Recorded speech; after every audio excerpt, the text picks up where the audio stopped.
Could you tell me your name, please? My name is Carl C. Booth. Carl C. Booth. Now, my middle name initial is for Charlton. That's what the majority of the people in this part of the country call me, Charlton. Okay. But of course, in the service, there was a difference. Okay. Always called me Carl Booth, Gunner. Okay, good. And when were you born? Born December 23rd, 1918, in Wigan. In Wigan. And who were your parents? My father was John Emery Booth, and my mother was Margaret Matilda Burns. And how many children were in your family? There were 4 girls and 4 boys in my family. The 4 girls were born first, and I was the oldest of 4 boys. What were the girls' names? Alma Rollins was the oldest one. She was Larry Rollins' mother. Oh, okay. And my next sister was Varia. The next one was Eunice Dockendorf. And Edith was the younger of the sisters, and she died when she was, I think, about 2 years old, and measles settled on her brain. Oh, golly. And then you were the oldest boy? Oldest boy. Okay. And then what were your brothers' names? My brother next to me was named Lester Booth, Charles Lester Booth. And then came Warren Gwynn Booth, and then Emery Edsel Booth. Now, interesting thing here, all of us boys were born in Whigham in the railroad house. My father was section foreman on the Atlantic Coast Line Railroad. Okay. And the railroad house sat right in the middle of what is now US 84. When they built 84, they had to put the house on rollers and move it back. So I always tell people that our well used to be in the backyard, and after they moved it, it was in the front yard. What year was that when they? Oh, when they was building it, the best I can remember, that was in 1926 and 27.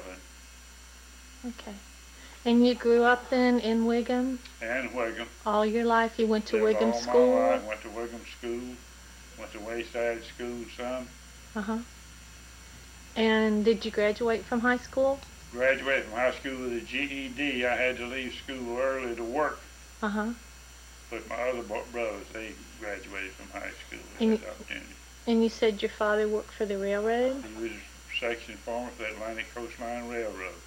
He died in 1929 with pneumonia. I think the 3rd time he'd had pneumonia. So your mother raised the children? That's right. She had Golly. a rough time, mother.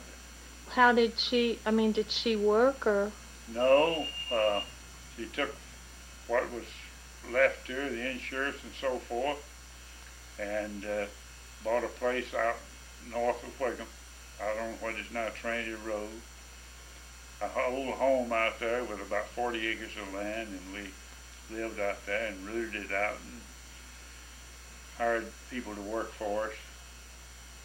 So she managed pretty well, man. Yeah, it was rough. Mm-hmm. My father was a mason. The masons helped us a lot. Oh, that's interesting. Well, people in this area just help each other a lot, don't they? They're very good. And so then after, what year did you quit school approximately? I quit in 1935, and then I worked on the farm, and I made 3 crops with a 1-horse mule. Really? And in July of 1938, I left and went into the CCC camp, and was stationed up in Rodman, South Carolina to begin with, and then in November of 1938, I got transferred to Lakeland, Georgia. Mm-hmm. And then later, in the spring of 1939, we disbanded camp there and moved up to Rydell, Georgia, up in the North Georgia mountains. And what were you actually doing? What? We were cutting fire breaks, building fire towers, things of that nature.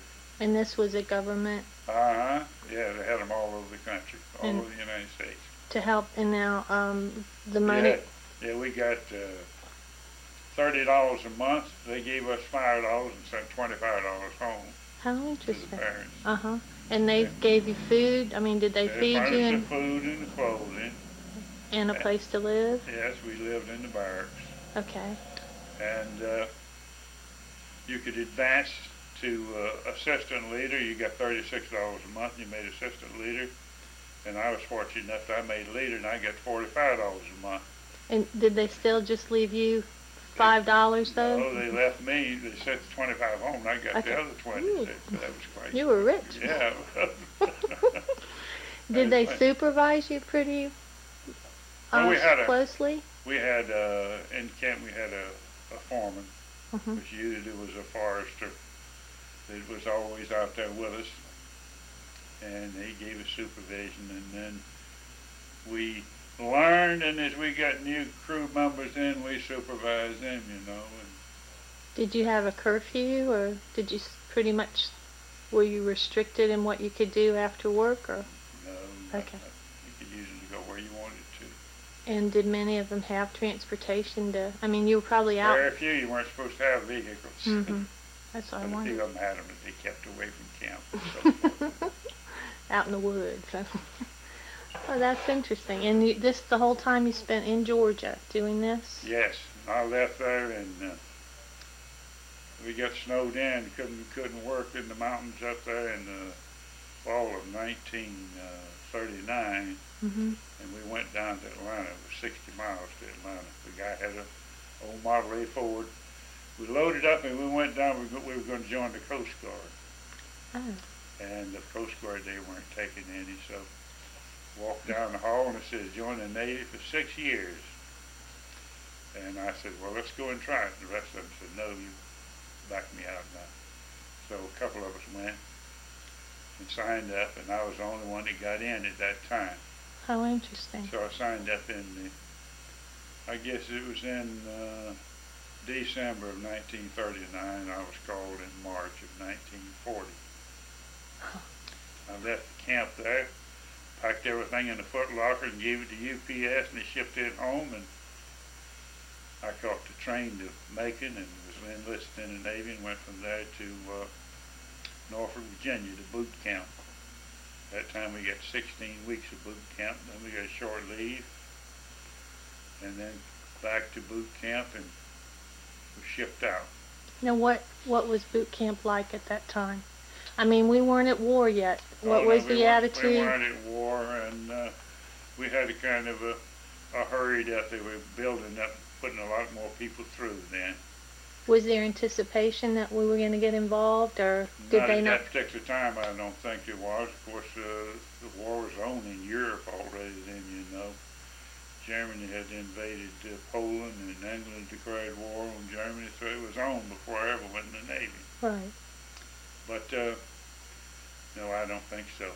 Was America more concerned about the Depression at that time than the war in Europe, or? Probably so. Okay. Probably so. All right. So, can you tell us, like, what kind? Since you were in the Navy, what kind of training did you have at boot camp? Was it mainly physical, or? At boot camp, well, we got drill, marching with arms and without arms, and exercise, all types of exercise. We learned the manual of arms, the small arms, and seamanship, boating, knot tying, and all of those things. And what did you then become after the end of boot camp? And where were you sent? After boot camp, I was sent aboard the Reuben James, DD-245. That's a destroyer? Yes. Okay.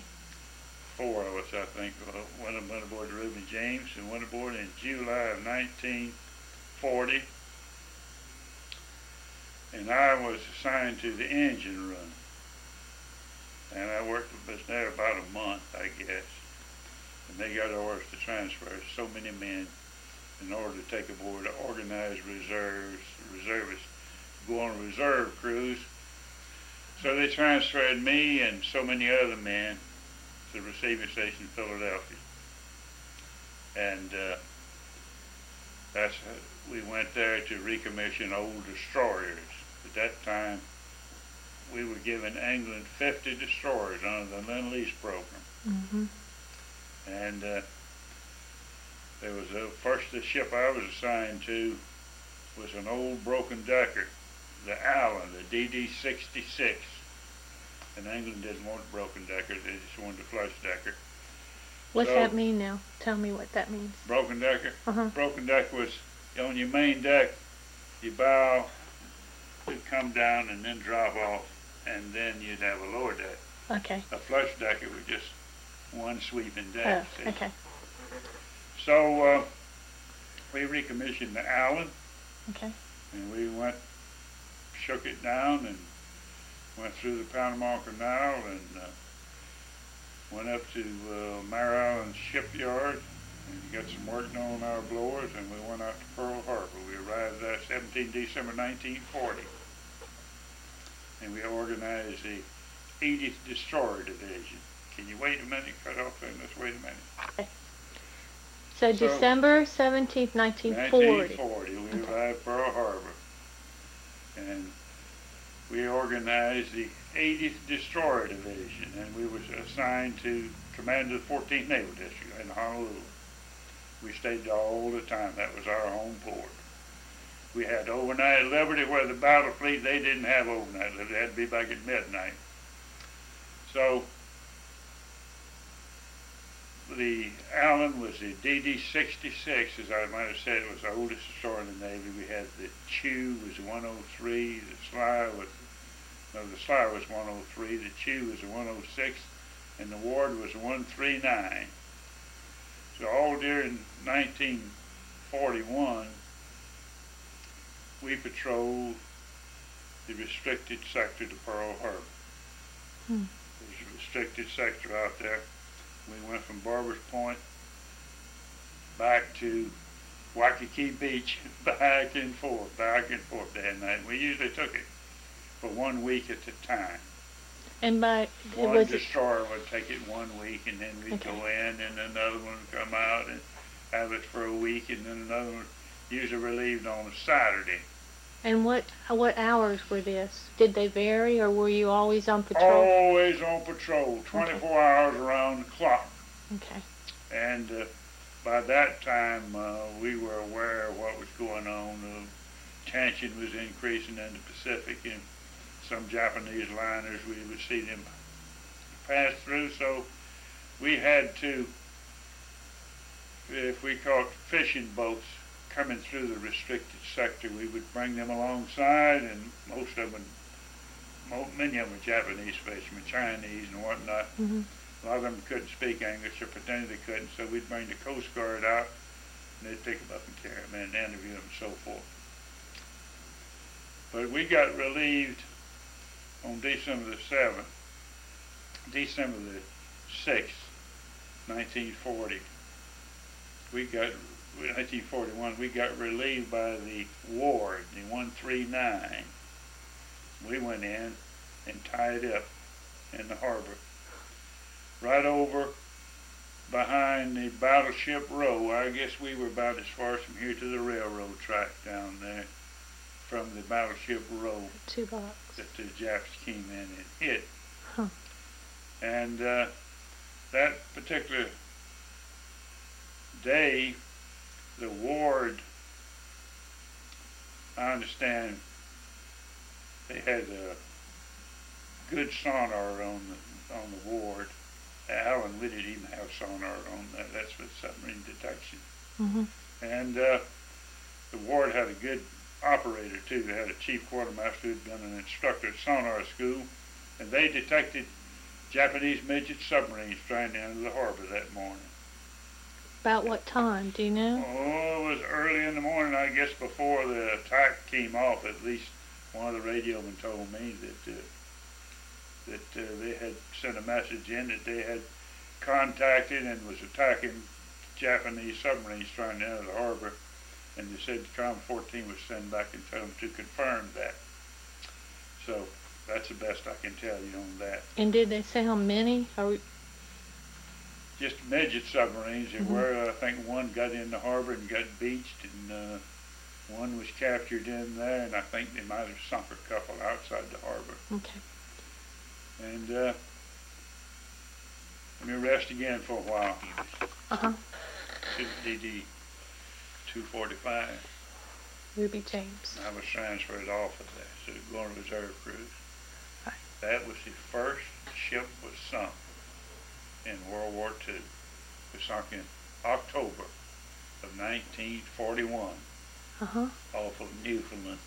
They were convoying English ships, escorting them to German submarines, sunk them.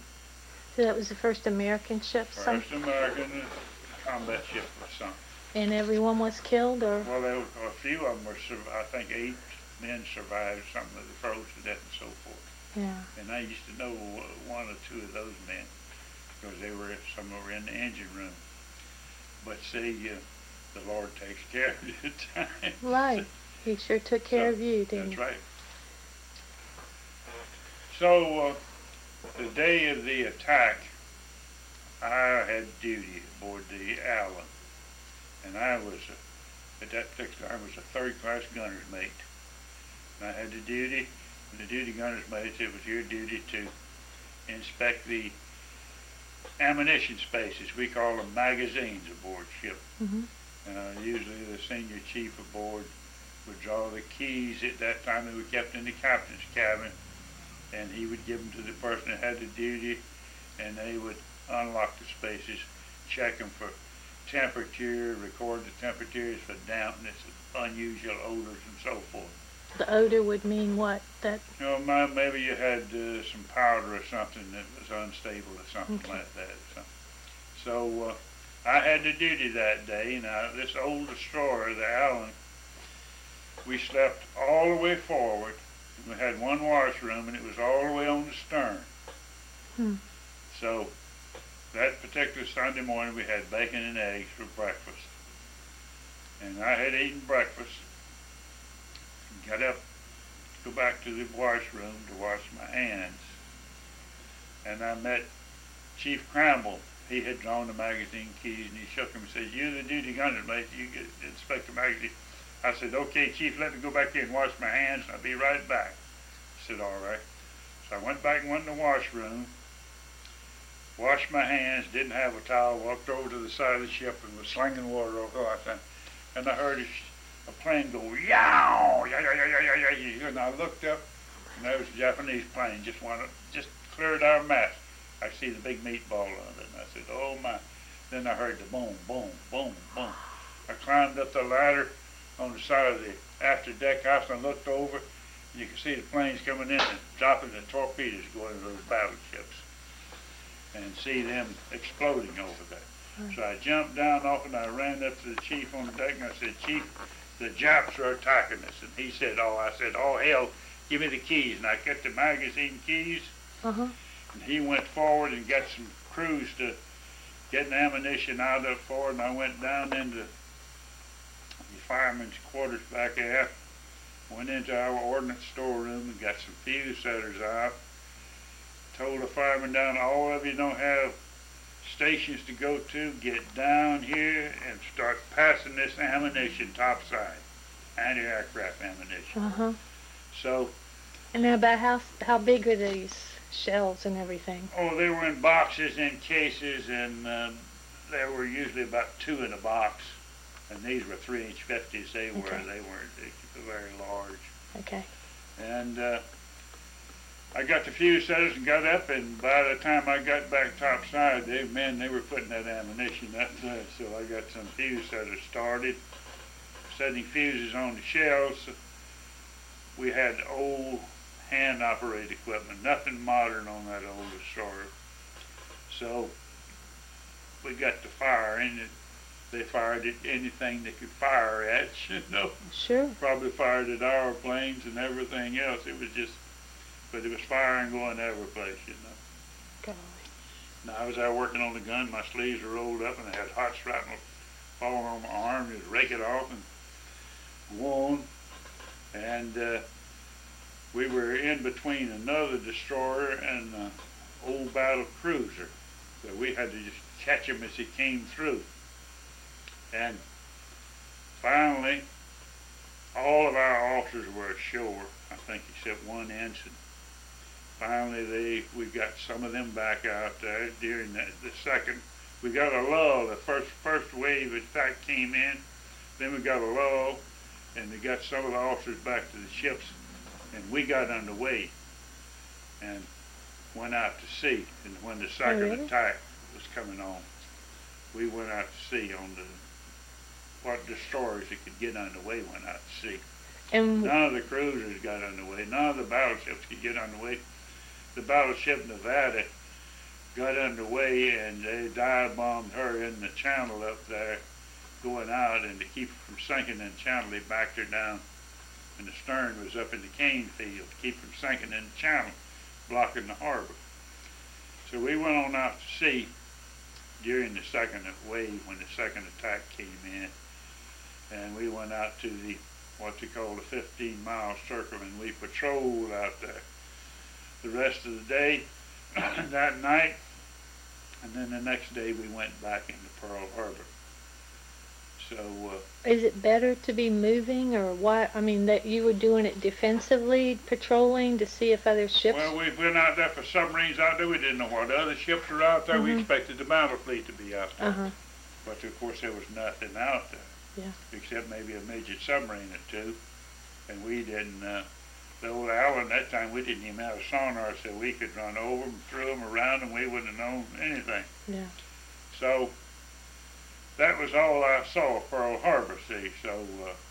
But you reacted. I mean, you really were trained to react. I had a job to do, and we went right into it. We'd been trained for what to do, you know. Right. So we knew exactly what to do, and got right into it.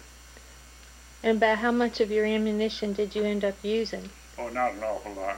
Not an awful lot. We had a couple of 50 caliber machine guns on deck there. We could fire a little bit as we went through, and we had we had three 3-inch 50 caliber guns that we fired a small amount of ammunition on. We couldn't fire very much. And the first attack lasted about how long? Oh, I would estimate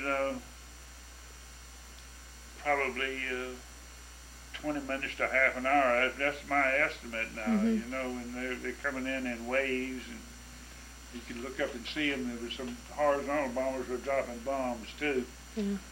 Did you give you the creeps? You look up and you see. What can you do? You didn't know where they were going, see. So, but everybody was at Pearl Harbor, you know, if you had a job to do, you did your job, and you couldn't see too much if you were doing your job. Exactly. Too much to do. Right. So everybody was there. They saw it in a different way. The people who were in the Army, they were on the beach, and they could look out and see what was going on there. Up at Schofield Barracks, I think they got strafed some up there in Wheeler Field, and some at Hickam Field, Air Force Base, and our Fort Island Naval Air Station, which sat right in the middle of Pearl Harbor. They, of course, they destroyed everything over there. See. And what ships now again were near you? You said that you were in between. It was a chew. We went in on Saturday morning. We went in and had an old Great White Fleet cruiser. It was out of commission, hadn't been in commission in years. It was moored to a buoy on Fort Island there. And they used to use that as an anchorage. The destroyers would go in and put lines over and tie up. And sometimes another destroyer would come and tie up to you. Sometimes it'd be 4 or 5 destroyers nested up there. And so they were, old Baltimore was there. We were moored to the Baltimore, and then the Chew was alongside of us. And then there was a distance between there and Battleship Row over there, see. The majority of the cruisers were in the harbor, tied up at the docks in there. And some of them was over in the back channel. Was your ship damaged at all? No. How about any of them? I mean, you were really in a good position. They weren't after us. They were after the big ships, you know. They weren't interested in us at all. Do you think you hit any of the planes? Do you know? Or I doubt if we did. Yeah. I doubt if we did. That was old dilapidated guns we had anyway, but you could fire anyway. You made it. You did what you were supposed to do, Did what right? we could do. That's what we did. And then what was your reaction? Okay, you said you went out then during the lull. then when they came back in, did you see them come back in the second time? You could see, we were on out there, you could see all the anti-aircraft fire going up and hear all the firing and so forth and explosions. Uh-huh. And then after that, there was no more. How did you feel? Do you remember? Or? Oh, it felt terrible. You go in there and you see every one of those ships, see them sitting on the bottom, burning, capsized, and it was terrible, absolutely terrible. And went back in and tied up in the harbor, and we still operated all 1942.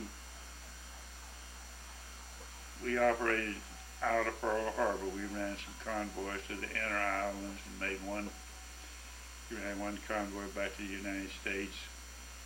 And I left Allen in February of 1943 and was transferred to the Subchaser Training Center in Miami, Florida. You want to cut it off for a minute? Okay. For duty with it. That's when they were trying to get licked. Like I said, everybody was out sorting a different way. I was busy. Mm-hmm. The plainest view I got was the first plane that came over. Mm-hmm. You know, I saw him. Wow! I mean, that shook me up. Mm-hmm. And I jumped up on there. I heard the explosions, and the ladder's right behind me. And I climbed up that ladder and I could look over the after deck house. You can see Battleship Road now, about like near the railroad tracks down there. All the battleships. Beyond them over there was open harbor, and then there was the docks in the Navy Yard, and that's where the cruisers and things were tied up, see. Some of them were in the dry dock over there. The battleship Pennsylvania was in dry dock being overhauled, and the destroyer was in there with it, and they hit the destroyer, I think, broke it in two, and hit the Pennsylvania, and so there's a lot of other damage done. But, all right, like the next day, I mean, did you hear Roosevelt declare war? Did you hear that speech? We heard it. And what was your reaction? Well, it was what we expected. Right. You know, they had come close to it before this ever happened. Mm-hmm. I can remember sitting in the crew's quarters listening to the radio that we had. We used to run an antenna up through the top side so we could get it from this radio. And I remember hearing some of the old timers I said, "Go ahead and declare it, declare it," you know, before they came pretty close to declaring war on Japan. Well, especially after you said that one ship that you had been on, once it was sunk. I mean, do you... James. Mm-hmm. Reuben James, but that was... that would have been German, or... Germany. German submarine sunk that, see, uh-huh. So we had our ships out there in harm's way. We were escorting these English convoys, and I guess we weren't supposed to be doing that, so that didn't cause any war to be declared. I mean, was it publicized that it was sunk? Was yes. The public knew? Yes. And then, okay, after, what was the atmosphere then at Pearl Harbor? That, I mean, all these men were killed, and how long did those ships burn? How long did that wreckage? Oh, it went on, it burned and smoldered around there for several days. And I remember the old battleship Oklahoma was rolled right over, and its belly was up there, you know. Yeah. Many of the battleships, they were torpedoed and they just sank and settled in the mud, you know. And they built, divers went down, they cleared out, and they built cofferdams around them and pumped them with air and raised them. All of those ships, except the Arizona, which it was completed, destroyed the Oklahoma, and one old Utah was around the other side of Fort Island, They kept anti-aircraft ammunition on it. And a lot of times the carriers would tie up alongside of that. Now they hit the old Utah, which was totally useless, and sunk it. They thought they'd done Thought something. they'd got a carrier or something sitting there, see. Yeah. So some of them were trapped into Oklahoma, and they got some of them out. I don't remember how many or anything. I've read different books about it and so forth. And so there were efforts for quite a few days to try and save men they thought might still be alive. Yes, and they did get some of them. I don't know exactly how long they were, but and some of them, I think it maybe cut into some compartments and accidentally killed some, unintentionally. Yeah. I have read that, since. How many people were on your ship? On the island, we had fewer than 100 people, I'd say.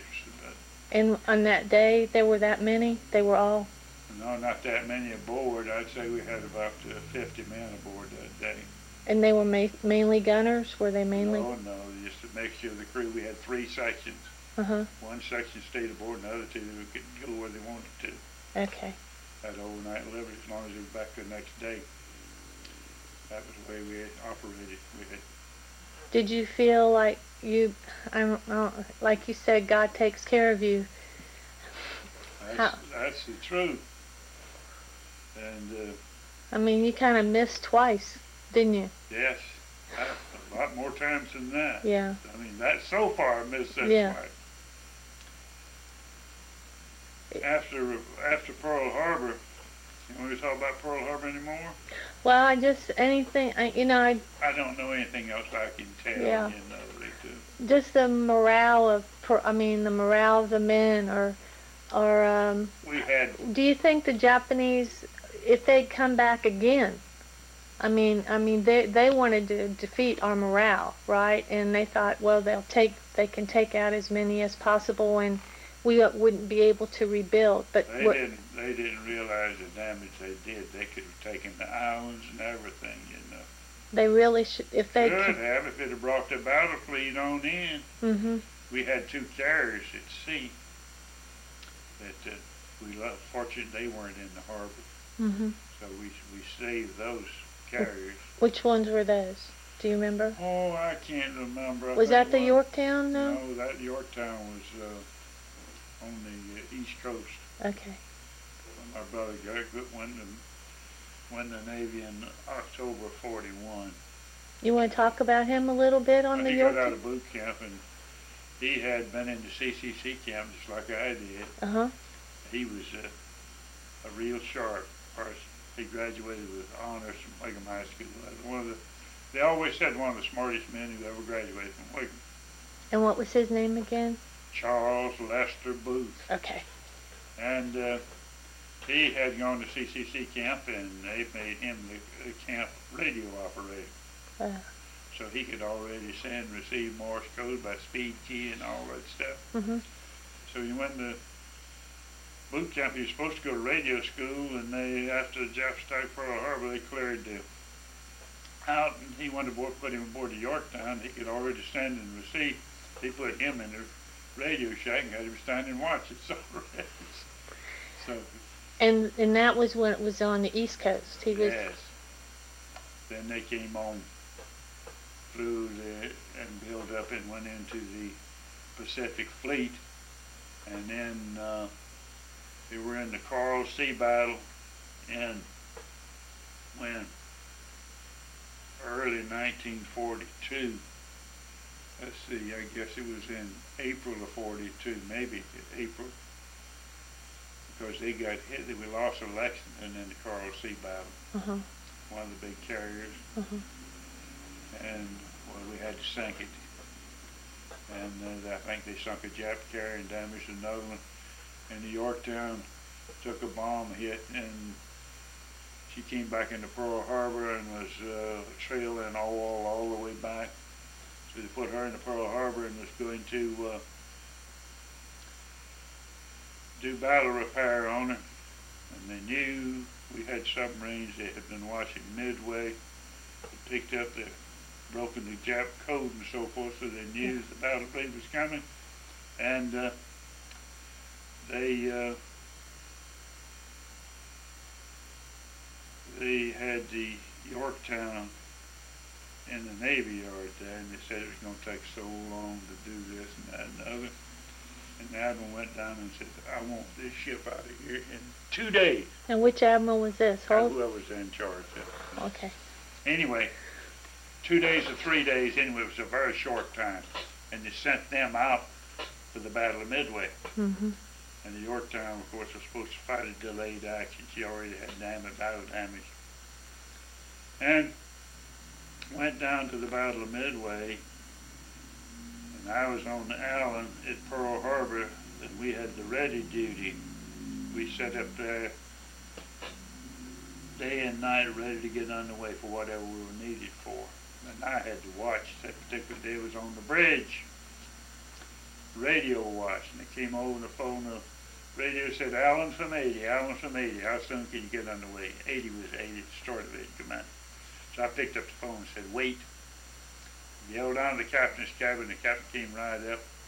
And in short order, this is about midnight, we cut our lines and got underway at midnight. And this was in dark. April or? This was in May. May. 1942. Okay. The build-up for the Battle of Midway was going on. We knew that. Mm-hmm. We knew something was going on. We didn't know what. Mm-hmm.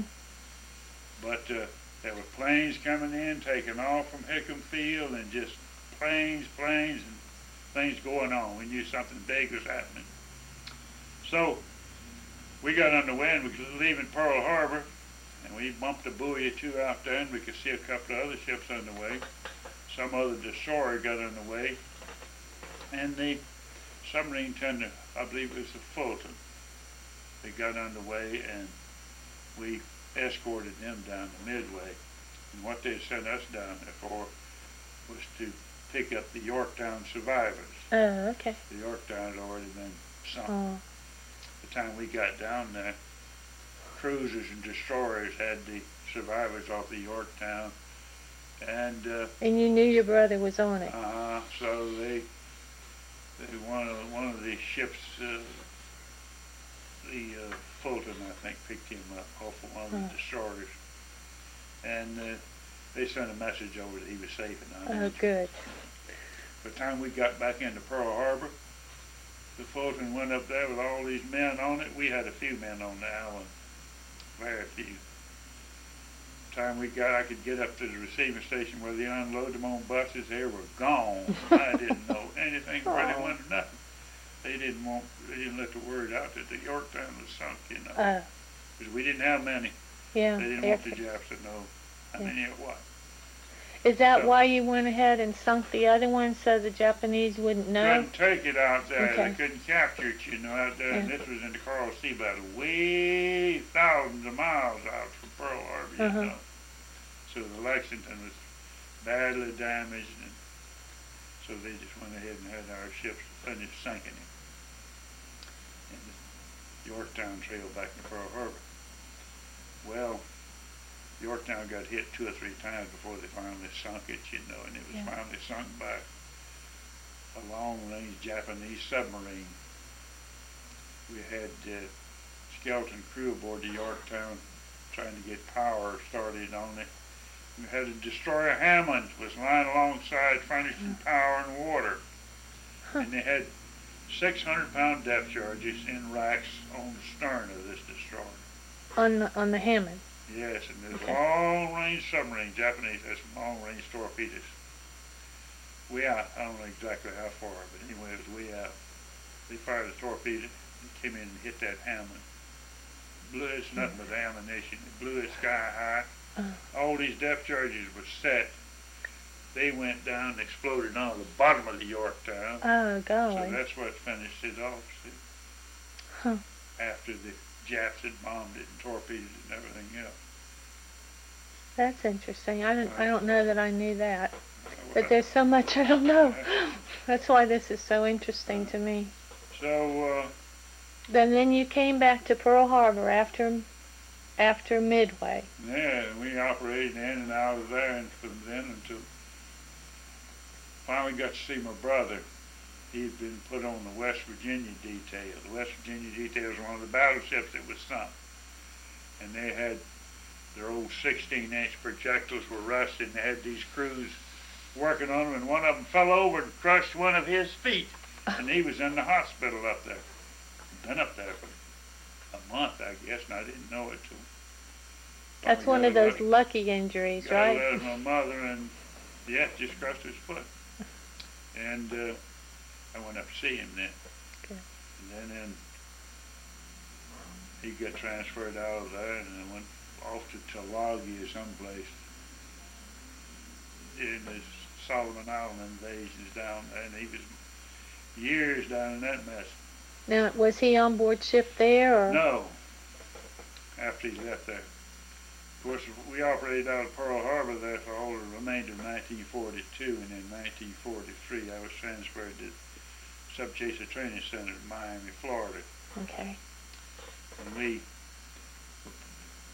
trained to commission these anti-submarine ships for combating the German submarines.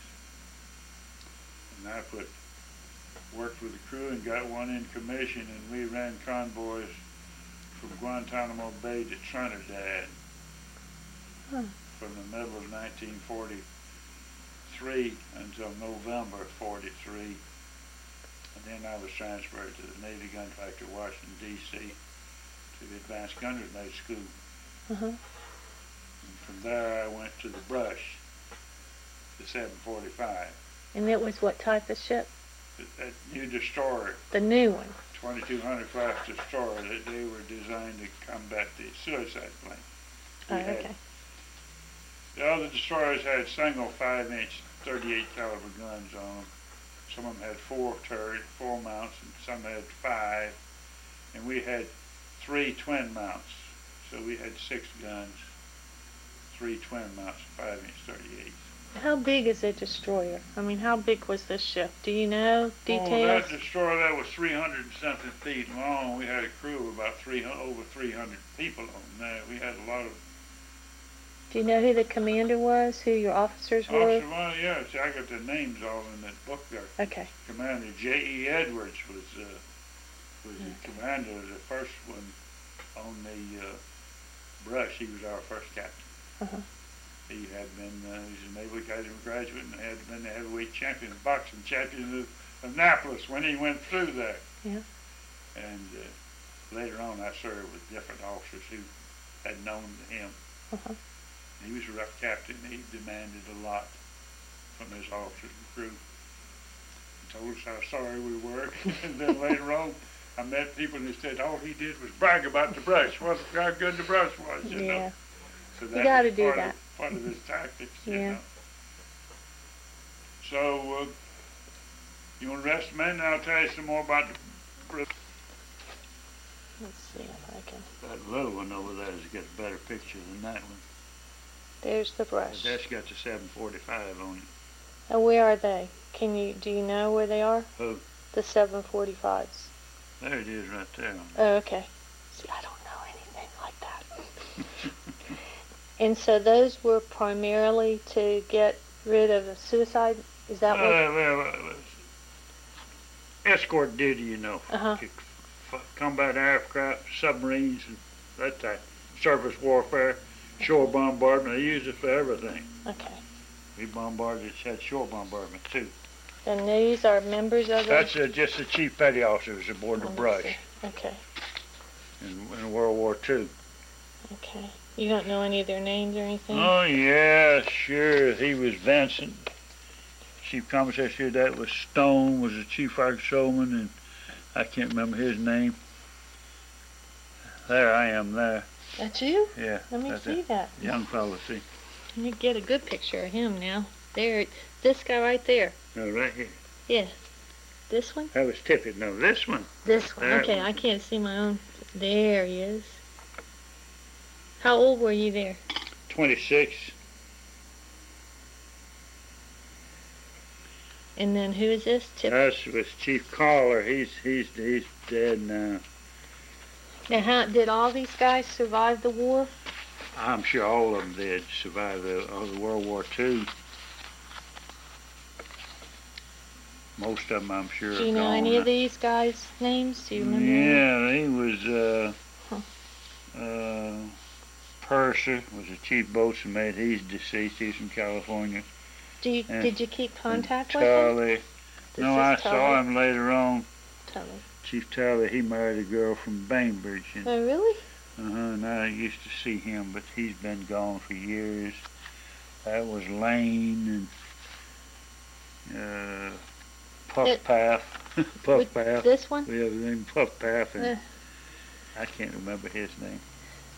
So you were, y'all look like you were pretty congenial. You got along okay? Oh, yeah, sure. Now, that was my troop, the gunnery division.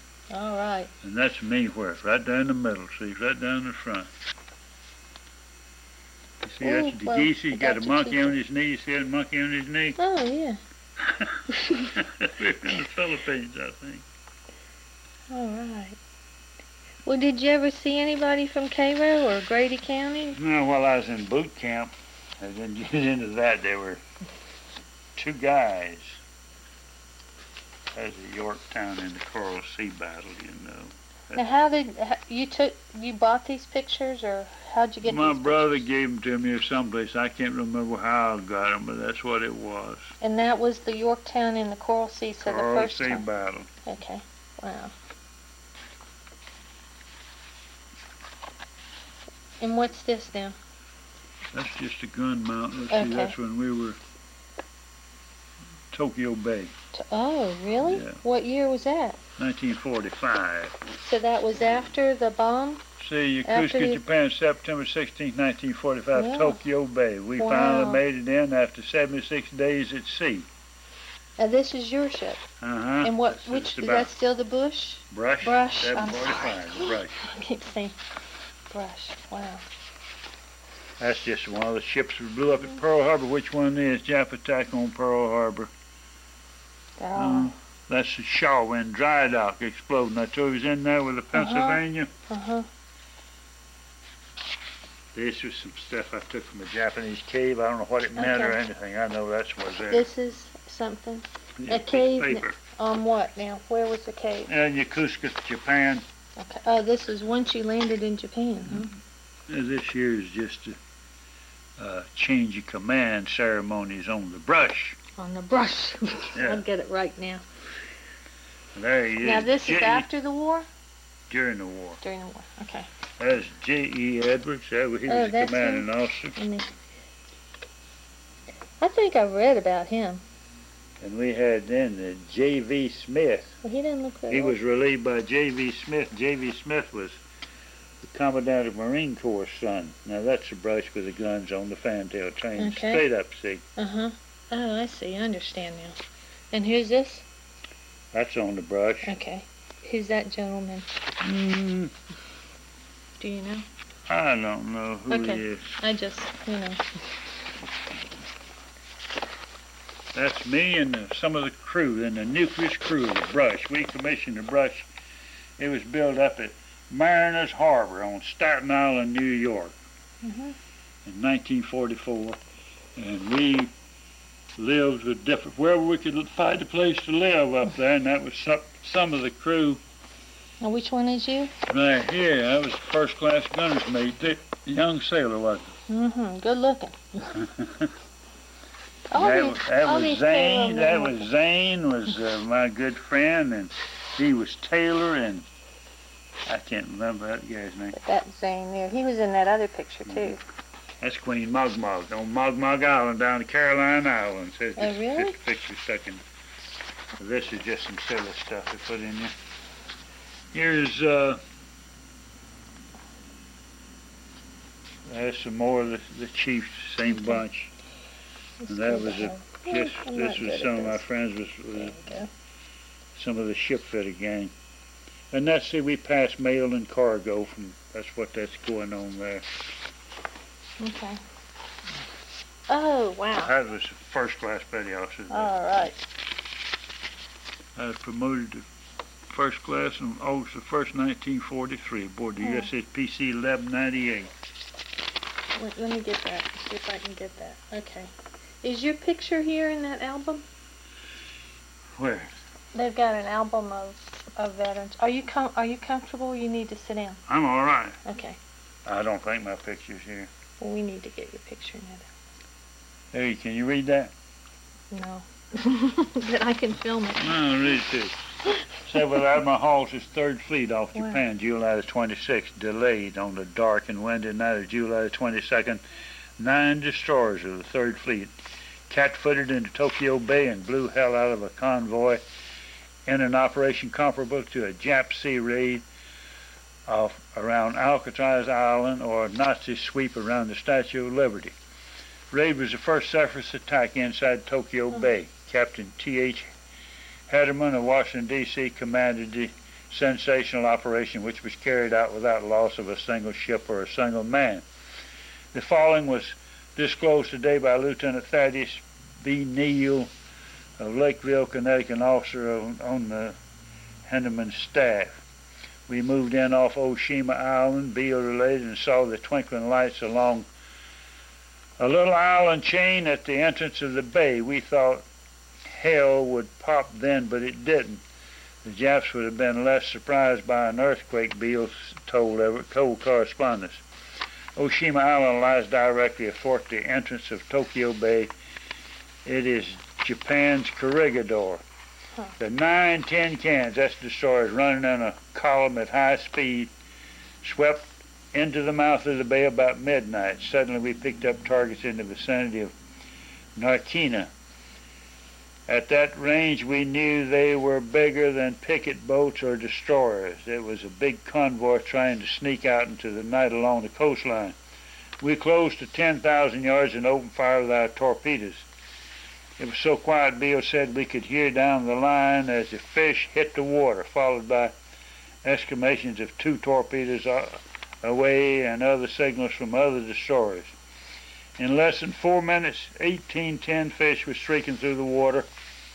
At the same time, the tin cans, that's the destroyers, they called them tin cans, opened with their 5-inch guns. Now we had 9 destroyers, and each one had 6 5-inch guns, and we fired by radar, fired rapid fire, so we had 54 guns fired. Really? So they thought they were under air attack, so we hit and sunk every one except one small one that got out and went away. And now this was in September. What year? What month? That was in July. July. Oh, okay. July 45. 45. So that was before the bomb was dropped. Super destroyers, the name given USS Brush, launched at Staten Island, New York, a year ago last spring, in which it operated in the Pacific for over a year. 9 stations off Japan with the fleet guarding the occupation forces. This destroyer was designated, designed and built to drive the Japanese planes out of the sky with its 6 5-inch guns, many 40mm and 20mm guns, so forth and so on. In June of last year, the Brush headed for the Pacific after a escape-down cruise to Bermuda. October, when the battle for Guam and Saipan was going on, the Brush arrived in Inuitak, an advanced base still showing shell-torn palm trees. 8 days later, they passed by Jap-held Yap on their way to Palau. There they saw shell and mortar burst of friends and foe from the ship's deck. At the end of October, they were under their first air attack. 2 carriers left burning within 5 minutes. That was the first time that we were under air attack. We had 2 carriers. We hit blam, blam, blam off Luzon. Luzon, okay. Okay. Good. Do you know Mr. Easton Davis? Yes, I know Easton Davis. Okay. He was at Luzon. Let's see, this is the surrender photos of the Japanese. Oh, Somebody really? I got hold of somewhere and I've kept them. I haven't seen many any other place. Navy photos, see Japanese surrender. And it's got both Tokyo Bay charts and so forth and a little bit under there. I don't know if you can read that if you see it with the camera or not, could you? I can get it on there. There's a bunch more over here. Just, okay.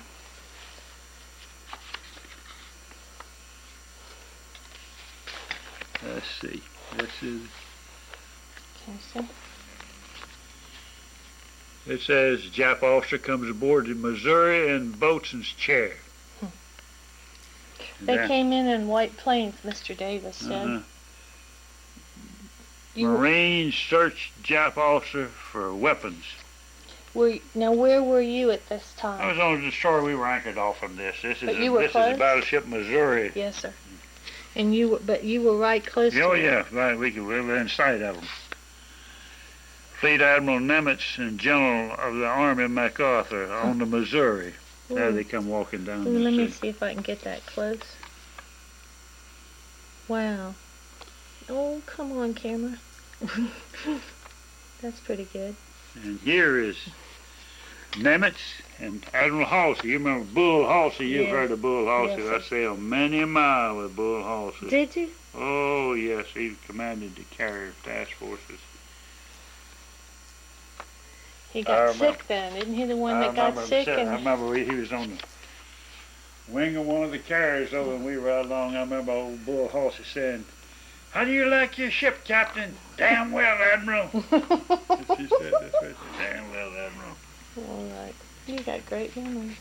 You got a good memory, too. Golly. Okay, this is the same thing? I've always had a good memory. Well, that's something to be proud of. I can't remember diddly. Dates. My stepdaughter, she said, "You got the best memory I've ever seen for remembering dates." I called one day and said, "This date in 19 so and so and so, what happened?" See? So you're wise. Surrender once mighty. Is that Yamamoto? Huh? Yamamoto? Wasn't he the... Jap surrender once mighty. Yeah, he was one of the admirals. And now they don't look old at all, do they? Who? These people, the Japanese. No, it's hard to tell. They don't look old. Here's a surrender document. Now here's our planes in the air over the Missouri, see, during the ceremony. We had the air full of planes, see. Yeah. But these are our planes. Yes. You know, after the war was over, and we had the battle fleet formed out there, and we had all of our Navy planes in the air, and you know, how many? They were as far as you could see from this way to that way. Those planes just like this. Maybe that was to show them if we would have had an invasion of Japan, we would have. Now, were those planes that were always in the Pacific, or had they come over now from Europe too? Oh, they were in the Pacific. Always. That's the only carriers you ever had in the... How many planes could most carriers? Well, I'm in 80 to 100, you know. Who is this now? Is that... This here says, surrender documents arrive at the White House, 7 September 1945. There's President Truman, see? Yeah, I thought so. You're giving him a surrender document. That's Forrestal. You know, our Secretary of Defense was once Secretary of the Navy, committed suicide. You remember that? I don't guess you do, do you? No, sir. Why did he commit suicide? Do you know? I don't know. Why many people commit it? Yeah. Well, too much. People go this through is certificate of appointment. Says on an acting appointment hereby. She used to be appointed as the chief petty officer, and you had to serve so long before you was made a permanent appointment. So that's just my permanent appointment. That's then later on after that. That's the hospital ship Haven. I went to. Yeah, you're in for 6 years, aren't you? Longer than that. Okay, we'll talk about that. I remember when you signed up, it was for 6 years. Yeah, that's right. But this year's just now, some China photos was taken in China when I was out there on the Jason. You know who I met a couple months ago? Who's that? The guy who was head of the Flying Tigers. Oh, you did? They had a reunion up at Warner Robins. That's my brother, the Lester, that was a chief radioman. This one? That's that. Okay, now he was the one that was on the Yorktown. Uh-huh. Buried down at Tide Creek. And he was younger than you, right? Yeah, he was almost 3 years younger than me. These just some China pictures. So you went into China? You personally? Yeah, on the this was after the war. This was in 1947. Okay, we'll have to. War was over when the Tsing China. Okay.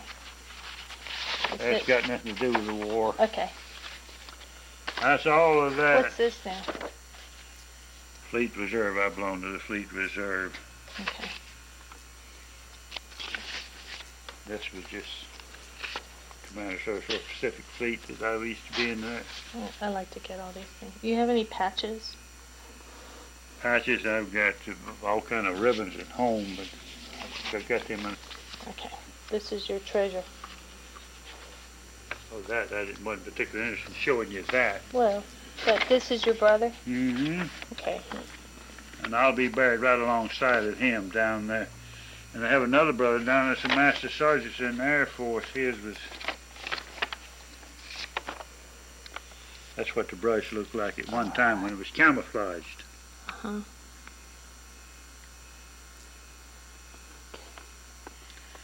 Nice.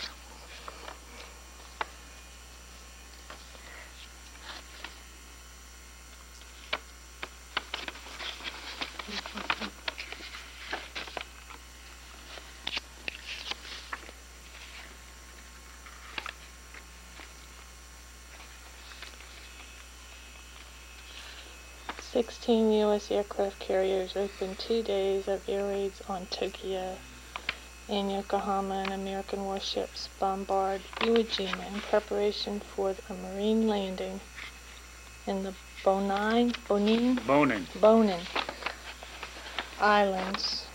The landing force sails for Saipan. In the Philippines, a surprise landing by American paratroopers and seaborne infantry begins a bitter battle on Corregidor, the fortified island in Manila Bay."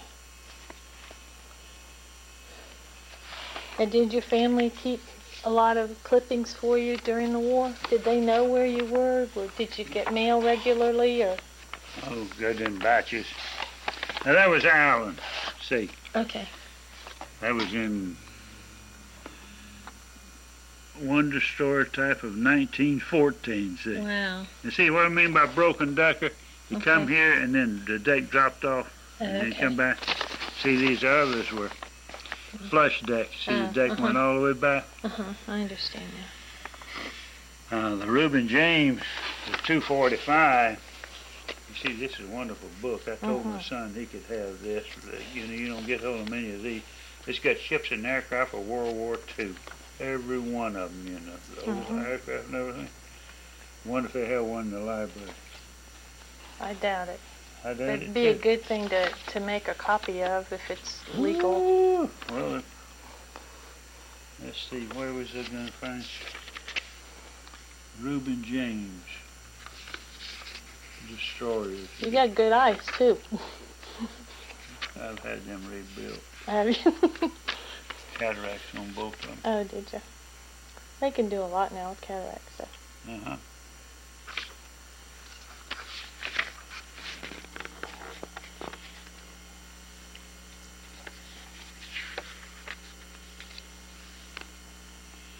R-E-U-B-E-N. R-E-U-B-E-N. Ruby James. That's not it now. Type of ship. This here says DE-28. That's not that's the one that they came on and built a destroyer escort after. So you need to find the destroyers.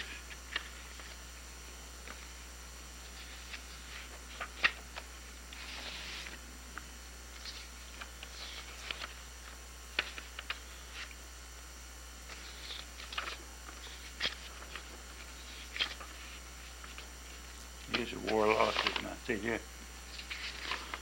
Isn't that something? And what is it? War losses. And that's each ship and how many? Or what? See, we lost this ship. See, we lost the Arizona at Pearl Harbor and the Oklahoma at Pearl Harbor. See, that's the only thing we lost. Now, destroyers here. Let me see the Reuben James. Reuben James, DD-245. See, was lost on October the 31st, 1941. Halloween, 1941. See, how about that? Oh, Getting tired. the back bending over like that. Yeah. Not good. Before it hurts. Here. Steel. Don't want to lose that. We can stop for a while and we can rest. What else do you want to talk about? Well, I want to know, you said you had another brother too, right? We might as well talk about him and so we know about him. Oh, this brother here, he passed away in July of 1993.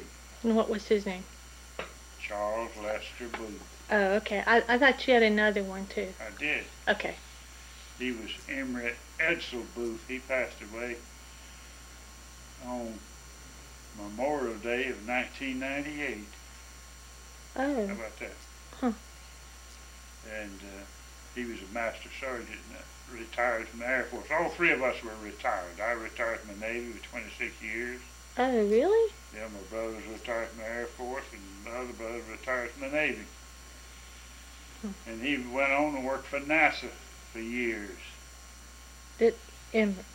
Pardon? The third brother. The one that was in radio and in the Navy. One Oh, died in 93. Charles.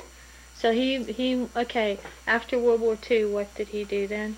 Tell me all that he After did. World War II, he stayed in the Navy until he was eligible to retire. With 20 years service, he served on heavy hull repair ships and gasoline tankers, and the Burton Island icebreaker made trips to the North Pole, South Really? Pole, whatnot. Yeah, And he was, wow. they enjoyed that too. Well, now was he Until in the Korean War then? Let's see, Korean War came along. Yeah, he was in the Korean War. He was in the Navy during the Korean War. But during the Korean War, I was on a gasoline tanker out of Pearl Harbor, and they sent us to Japan, and we just loaded up with gasoline, and we stayed there, and when a ship come in that needed it, we'd go over and pump gasoline off to them so they wouldn't have to go to the fuel docks. We carried one load out to the battle line, and that was about all. I didn't get involved with World War. The brush was in it. She got hit bad in the Korean War. She did. Yeah. Now, does she still exist, or is she? Well, it was, I think, given to somebody, one of the foreign countries. You know, we gave a lot of our old ships away to foreign countries. Not to get where the brush went. I served after World War II was over. I went to duty aboard the USS Jason, ARH-1, a heavy hull repair ship. And then I went to recruiting duty in Raleigh, North Carolina. I stayed on recruiting duty about 3 years. And then I went from there to Pearl Harbor. I spent half my life out there. Golly. And was assigned to the USS Elkhorn AOG-7. And I was aboard the Elkhorn for 2 or 3 years, and then I was assigned to a job ashore there with the Commander Service Force of the Pacific Fleet. And what rank were you when you all this time? What were you? I was a Chief Petty Officer. Okay. And then I worked in career appraisal up there, Commander Service Force for 3 or 4 years. And then I went back to recruiting duty a couple of years in Morristown, Tennessee, above Knoxville. What time? What year was this now? I was in 19, went there in June of 59 and stayed until October of 61. So you were recruiting for Vietnam. For the Navy, whatever. And then I went from there to Turkey, the Navy, dealing with the Navy Advisory Group. And we was at Girl Joke, Turkey, this area that just had destroyed by earthquake. Our camp, the whole area was destroyed by this recent earthquake. And Izmir, or Izmit, I forget which one, was about 20 miles from Girl Joke. It was destroyed also. That's where we used to go for recreation. They had a big restaurant over there, and the gang from our camp, we'd go over there on the weekends and enjoy the lamb's liver and whatnot. Did you? Did you like the different food? Kinds of wines. Yeah. The Cheeses? lamb's liver was quite good. That with onions, we used to enjoy that. Yeah. And their bread, which they called ekmek. That's good. And then I was there for 2 years, and then I was transferred to the USS Franklin Delano Roosevelt, CVA 42. And I went aboard the Roosevelt in November of 1963, and I retired in November of 1964. Now, where did the Roosevelt go? Did it? It operated, Mayport, Florida was a home port. I left it in Naples, Italy. So you weren't really in Vietnam with it? It stayed in the Mediterranean? Did you go into Greece at all? Yes. Because I know was that part of the Third Fleet? Well, yeah, no, Third Fleet was the Pacific. Okay. It was part of one of the fleets we kept to carry out the whole time. We went into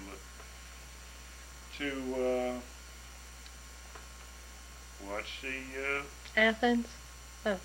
We went to Athens and to Piraeus and Palma, Majorca, Venice. So you Naples, had a good time that time. Naples and what's the one down the coast where all the movie stars go? You mean the French Riviera and? Yeah, down there where all the movie stars go. Calais and not Calais, but there's one that begins with a C. I can't remember right now. I can't remember either. But anyway, the flagship was down at Springfield. I remember the first time I was down there. I was aboard the Roosevelt, and they got me out one night to go with an officer down there. They flew us down in a helicopter to investigate a man who got his hand cut off on a gun mount. And went down, and as soon as I got in and found out what had happened, I knew what had happened, what had gone wrong. So instead of going down and doing that, they were doing some things that they shouldn't have been doing. It, and that's what he got his hand cut off. And Con. I know it began with Con, right. So you, after you got out of Pearl Harbor, you had a pretty good station and you had a pretty good time. Yes. What? The World War II on the brush. That's your pride, huh? We joined the battle fleet during the Second Battle of the Philippine Seas in October of 1944. And we followed it all the way on through there, Saipan, the Philippines, Guam, Iwo Jima, Okinawa.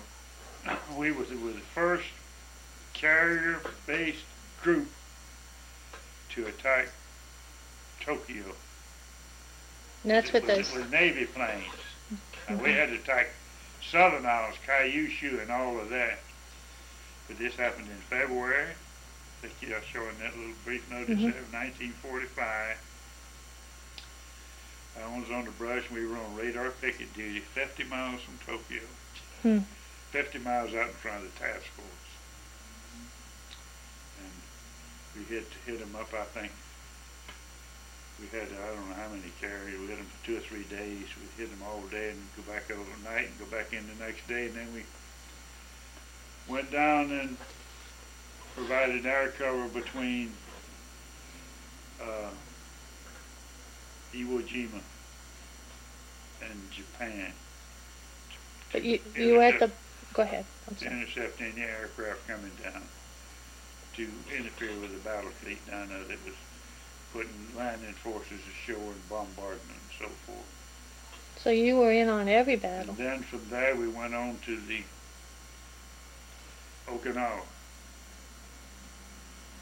We were on radar picket duty for that, and one of them almost got us. I showed you a picture of that one. Knocked out our radar, stable element computer, and we got that repaired. And they used to send one destroyer out by itself, and then they sent two, then they sent four, and then they sent an anti-aircraft cruiser with them. It was rough, the ships that we lost, you know, for the suicide planes. Did were you? I know the Hornet was there at Guadalcanal, right? Were you at Guadalcanal? No. Okay. Because Mr. Godwin was on the Hornet. He was? At Guadalcanal. My dad was at Iwo Jima. He was? March 3rd, he was shot. Was he a Marines? Or yeah, he was. Well, he was in the Navy, but he was a medical corpsman, so he was attached. Yeah. He was attached to the Marines. I understand. 3rd Marines, if I remember correctly. You know, we carried the Marines on Peleliu, I think it was, when we was on our way down to join the battle fleet, and the Marines were fighting on Peleliu. We could see the smoke blast and things like that. And I remember we went there and anchored and sent them in some great big milk jugs full of ice water. Oh, I bet they were happy with that. That's right. Carried big jugs of ice water into the beach for the Marines. Well, now how, I know the weather, I mean, you know, the weather was horrible for them, and just the mosquitoes and the vegetation, and then, but how about the weather? Was it a problem for you ever? No. Not out on the sea? Except for the Typhoon Louise. Oh, you were, I think it was in April 1945 when we had capsized 3 destroyers, and it broke 120 feet off the heavy cruiser Pittsburgh bow. It did damage to the Hornet, too. It beat the flight decks on the carriers right down to the hangar deck. Because that's what Mr. Godwin told me. He was on the Hornet, and it just took the front part of it, and they had to go back then and get it repaired, and they were kind of glad. They were kind of thankful to that typhoon. In April of 45, you know. Yeah, so they missed out on Okinawa and all of that, you know. I think though it was like you said. They pretty much said, "Get it fixed and go right back." We stayed in formation, you know, during all of this, and you know, and we had a shackle code that they used, the shackle code.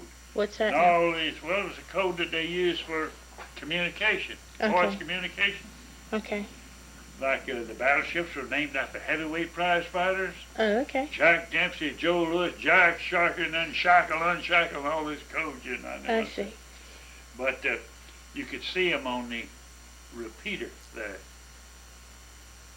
showed from radar, every one just a dot, exactly where every ship was, you know. And want to get out of position, and they called his name, that shackle code, get it back. You know. And this was now even during the typhoon? During Hurricane Louise, Typhoon Louise. Yes, sir. We got into the eye of it, you know, and stayed in pretty much in formation. But that was rough. I remember on the brush, we had an aluminum superstructure deck on there, and it was riveted, and you could see those rivet joints giving it. Some of the rivets would pop out, you know. Yeah. Not much you could do right then, huh? So afterwards, how much damage was done to the brush? In that typhoon, I don't remember any damage to that. In Typhoon Louise, I don't know. These destroyers that capsized, low on fuel, and they were top heavy to begin with, that particular class destroyers. And 3 of them actually capsized and lost a bunch of men. Is that when the Sullivan? No. Okay. Sullivan was hitting one of those battles. It was one of the engagements down there. That was one of those anti-aircraft cruisers. It was about like a big destroyer, you know, except they had a lot more guns and completely surrounded by ammunition. You know, you hit one of them and blam, things blow up. Well, you have had a very interesting life. Now, when you were in the military 26 years, is that what you said? And when did you marry? Married? Married first in June of 1944. Really? And what, you came home on leave or? Oh, okay. And then how many children do you have? 3. 3 children. 3. All live in Florida. Oh, they do? All live in Florida. What are their names? What are their names? Well, my son is named Kermit. Okay. Kermit Booth. Karen Trott is my oldest daughter, and Laura Herx is my middle daughter. Okay. So the son's the youngest? Or? Youngest, yes. Did you get to see him over the holidays? Yeah, he came up to visit with me. Well, good. He had children he had to get back. He came up for my birthday. How many grandchildren do you have? Let's see, I have 2, 3, 4, 7. 7 grandchildren. Only 7. I don't have any grandchildren yet. Well, I look forward to being a grandma. One great grandchild was just born. A couple of months ago. Her name is Skylar. How pretty. Skylar, Skyler. Have you seen her? Just a picture. Just a picture. She lives in Missouri.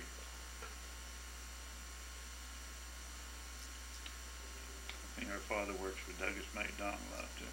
St. Louis. Okay. Well, is there anything else I haven't that you want to say? I mean, we covered enough. I think you did a great job. It's mishmash now, you know. You sit down and you go like this, you're bound to ramble and miss on a lot of things. We've covered quite a bit, didn't we? I think you did great. I learned a lot, and I appreciate your time. Well, and I appreciate you bringing your albums. And they've been trying to get this done for quite some time. Joe Farrell, I've been interviewed by people from newspapers that send these young girls out that didn't do a very good job, you know. Could just talk a little bit and they're gone, you know. And print in the paper half of what you said, you know. Yeah. Well, this tape is going to be here in the library. And also the Historical Society will get a copy of it. Part of my DD-214s are recorded here in the clerk of court. See, this summer I want. Not all of them, but some of them. I had about 6 or 8, and they said they didn't need to put but 1. So. Did you? I know one thing I didn't ask you. You showed me your medal, your Pearl Harbor medal. Did you receive any other citations? You were never wounded or anything, or at least you weren't. I didn't claim any. I mean, that shrapnel you could have. I was burned at Pearl Harbor, and for a long time you could see the scars on my arms, you know. I just raked it off and went on by my job. I never mentioned it. Some people have got Purple Hearts and stuff for that. I never even thought about it. I got a little Purple Heart off it. I'll give you. I don't have it with me, but I'll send it to you. Okay? I'm good. It's a little pin, and for the men who came to the banquet, we gave them little pins. So I'll send it to you if I don't see you. A little Purple Heart pin. I'll give it to you. Okay, good. It's just little now. It's not big, but still. I know. I have all kind of campaign ribbons. Mhm. China service, Japanese occupation, Philippine liberation, Philippine presidential unit citation, American president unit citation, Asiatic Pacific, uh, American theater, American defense, all of them, the standard ribbons. Oh, we never finished talking about your other brother, your youngest, the other brother. Youngerson, Mhm. he quit school in Whigham when he was, I don't know, 9th or 10th grade, very young. Mhm. And when you had to have my mother to sign for him to go in, and he enlisted in the Marine Corps Mhm. in World War II. And I don't think he was ever in any major combat in World War II. After World War II was over, he got out of the Marine Corps and stayed around Whigham for several years, and then he re-enlisted in the Air Force Mhm. and made a career of the Air Force, and retired in 1966, I think it was. He was a master sergeant in the Air Force. Did he serve in Vietnam or Korea? In Korea, he was stationed in Korea. He was in the Air Force. In the Air Force. What was his job, or what was his? Refueling aircraft. Okay. Refueling aircraft. That's what his specialty was. Refueling all the big wheels, planes, and everything. You see. Yeah. Uh-huh. Refueling. Do you have like his unit number and all that? No. Okay. What are his discharge papers over there? Should be. Okay. Should be. His daughter is Shirley Thomas. Okay. Shirley Thomas. And she lives in Whigham? Married to Philip Thomas. They live out here on off of what's this road out here where they built this new market between here and Thomasville, the new meat market out there? Where Johnson's is. I don't. I know the name of that road anyway. They live down there. Probably Stringer. People, Stringers own everything. I don't know. They did a job in that old Stringer house, didn't they? Yeah, isn't it beautiful? Beautiful house. Mhm. They've done everything. I think they've done most of that whole area looks so nice. I don't know, but I understand that my uncles were businessmen and built some of the older, bigger homes here in Cairo. Really? And built the Patterson house in Whigham. I understand that. Now, who were these people? Who? What were their names? Do you know? John Booth and what's another's name was Thaddeus, I think he was. Thaddeus Booth? Yeah, he left here and went up to around Meg's up in that. I never knew they were my great uncles. They're gone. Yeah, they're then gone. My grandfather was James Theophilus Booth. Ooh, I like that. How about that, James Theophilus? I like that. He lived on the Reno Highway.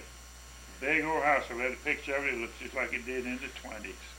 Painted. I wonder if they built my house. I don't know. Miss Azalee White? It was built in 22. Somebody told me that they built a lot of old, big old homes here. Because I'd love to know more about that, His daughter wouldn't have, or his relatives wouldn't have anything, would they? You don't know? I don't know of any of his relatives. Oh, okay. The other one, the dad settled up around Meg's. One of them. James Theophilus was a farmer. Okay. I understand he married my grandmother because she had a big farm. Her father gave her. She was already Mrs. Sasser. Oh. And the old Sasser place is on one of the registers, the old log cabin down there. Oh, okay. It's on one of the Yankee farms out of it now. Down here in the southern part of the county. Toward Thomasville? No, down Oh. Down towards Reno and Oh, back okay. off to the left over in there. The old Sasser plantation. G.B. Trulock and Wiggum bought it, and then it was sold to one of the big wealthy Yankee families, they call them.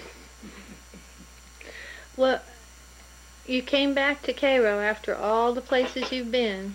No, when I retired out of the Navy, I retired in Daytona Beach. You did. Lived in Daytona from 1963, and I came back here in 1977. Just any Came particular? back here and got married again. Oh, I see. And you're still married. yes. She takes good care of you. Make sure you don't. Well, I take better care of her than she does me now. My wife had a stroke in Oh. '92, Oh, I'm sorry. and I've been pretty much taking care of her since then. Can she be by herself? I mean, am I keeping you? She's all right. Okay. She can manipulate, move around the house and so forth. Just got to help her in and out of the bathtub and help her with a lot of things. And That's hard on you right now. yes, she can't do much in the way of cooking and stuff like that. So I've turned into a pretty good cook Well, too. most men are. Men are good cooks. Well, Mr. Farrell will be very happy that I talked to you because, Joe. yeah. Joe's wife her birthday and mine's on the same day, Oh, really? December 23rd. How's Joe doing? Have you heard from him? I talked to him yesterday. I just call him about once a week if I can. And he had a lot of visitors, and I know if you had time to go by and see him, he'd be so happy. And so I just talked to him, say hello and we're praying for you, because that's what he always asks. He did come to the banquet, Yeah. and I was really happy. I saw him after that. I was so happy. I'm sorry that I couldn't go. Well, we missed you. I would love for you. I came down, and I've had just been a bad year for me. Yeah. Real bad year. But are you feeling, as the radiation worked, or you feel It like... stopped the pain, and then after the first treatment, Uh-huh. first radiation treatment, the pain stopped. Oh, wonderful. So he gave me 16 treatments, 16 short treatments. So what comes next, I don't know. I asked him, will you get me back periodically to check me further? He said, they'll do that on the basis of your PSA. That's what he said. Mm-hmm. And I'm supposed to go back and think about the 10th of January to see how my stomach is doing. Mm-hmm. I don't think the radiation hurt my stomach. Good. Because you are eating okay. Oh yeah, Have you lost much weight? haven't lost any weight. Well, then I think that's a good sign. That's a good sign. Haven't lost any weight. And you move around pretty well. You sleep okay? Sleep all right. Have a lot of bowel distress. Yeah.